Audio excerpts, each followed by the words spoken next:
This is News Trail, your daily dose. It's Tuesday, 19th September 2023. Welcome to News Trail. I am Adetola Kayode.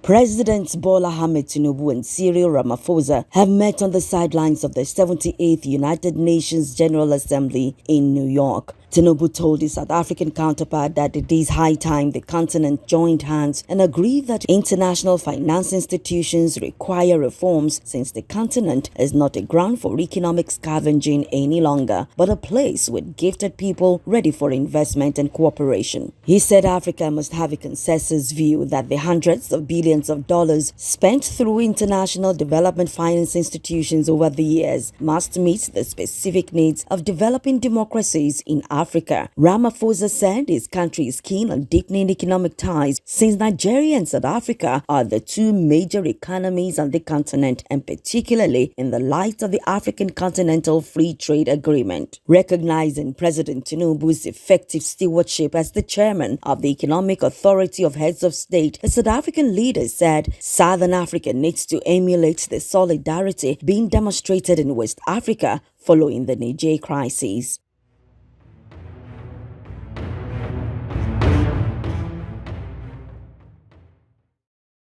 The Nigeria Police Command has set up a 13-man special investigation team that will inquire into details of how and what killed Ilerioluwa Aloba, popularly called Mobhad. Commissioner of Police Idowu Owonhunwa says the team will exhume and carry out autopsy on the deceased. Seasoned homicide detectives will aggregate all allegations, suspicions, and insinuations from various sources on the death of the singer and undertake a professional, diligent, and timely investigation with a view to establishing facts, clearing all doubts, and ensuring that justice is served through a meticulous process. Owonhunwa assured members of Mobhad'S family of adequate protection from threats and possible ones. The CP disclosed that the special investigation team will comprise of legal and forensic teams. All things being equal, the team should release an interim report in 2 weeks.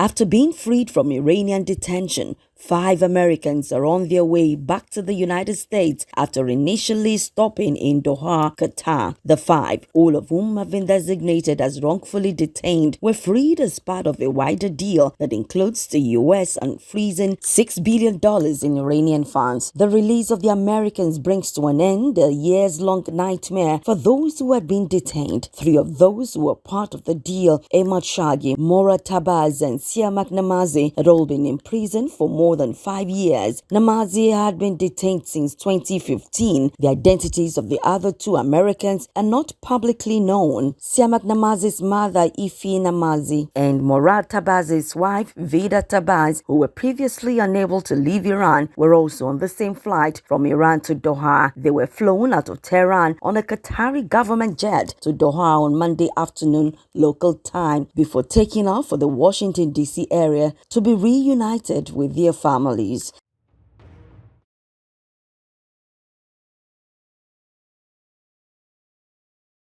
And that's it on News Trail for today. Many thanks for connecting. Please do not forget to like, comment, share, and subscribe to our YouTube channel, News Trail. Have a fruitful and fantastic day.